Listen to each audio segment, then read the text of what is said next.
প্রাচীন এবং ঐতিহ্যশালী বাড়ির পুজোগুলির মধ্যে অধিকাংশই উত্তর কলকাতায়, কিন্তু কলকাতার সবচেয়ে পুরনো পুজোটি এই ব্যাপারে ব্যতিক্রম। কলকাতা শহর পত্তনের অনেক আগে থেকেই শুরু হয়ে গিয়েছিল কলকাতার প্রাচীনতম দুর্গাপুজো। ১৬১০ খ্রিস্টাব্দে বরিশার কাছারি বাড়িতে প্রথম দুর্গাপুজো করেন লক্ষ্মীকান্ত গঙ্গোপাধ্যায়, যিনি ছিলেন সাবর্ণ বংশের প্রতিষ্ঠাতা। কলকাতার ইতিহাসের সঙ্গে অঙ্গাঙ্গিভাবে জড়িয়ে রয়েছে এই বংশের নাম। সময়টা ছিল কলকাতা শহর পত্তনেরও আগে। সুতানুটি, গোবিন্দপুর এবং কলিকাতা ছিল তিনটি গ্রাম, আর সেই আমলে ১৩০০ টাকায় এই তিন গ্রামের স্বত্ব স্থানান্তরিত করা হয় ইস্ট ইন্ডিয়া কোম্পানির নামে। এই তিন গ্রামের স্বত্ব ছিল লক্ষ্মীকান্তের হাতে। মূল নিবাস ছিল হালি শহরে। প্রথম জীবনে লক্ষ্মীকান্ত ছিলেন বারোভূঁইয়ার অন্যতম যশোরের জমিদার প্রতাপাদিত্যের একজন কর্মচারী।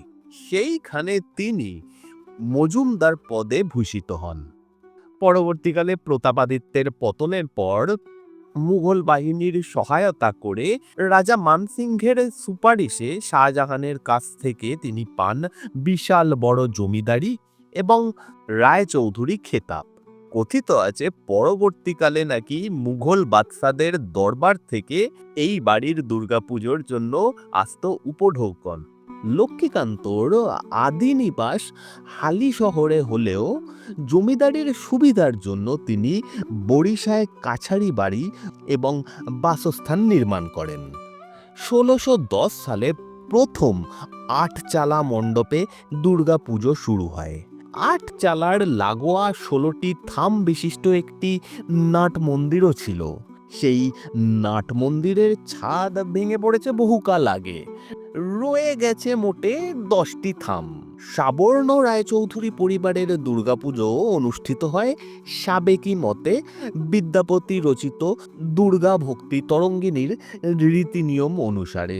পুরনো রীতি মেনে প্রতি বছর জন্মাষ্টমীর দিন ঠাকুর দালানে অনুষ্ঠিত হয় কাঠামো পুজো, আর তার পরের দিন থেকেই শুরু হয়ে যায় প্রতিমা তৈরির কাজ।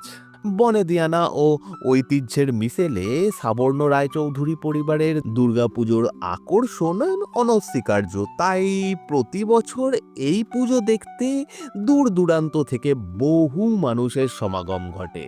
এবার পুজোয় আপনিও একবার দেখে আসতে পারেন কলকাতার সবচেয়ে পুরনো দুর্গাপুজো।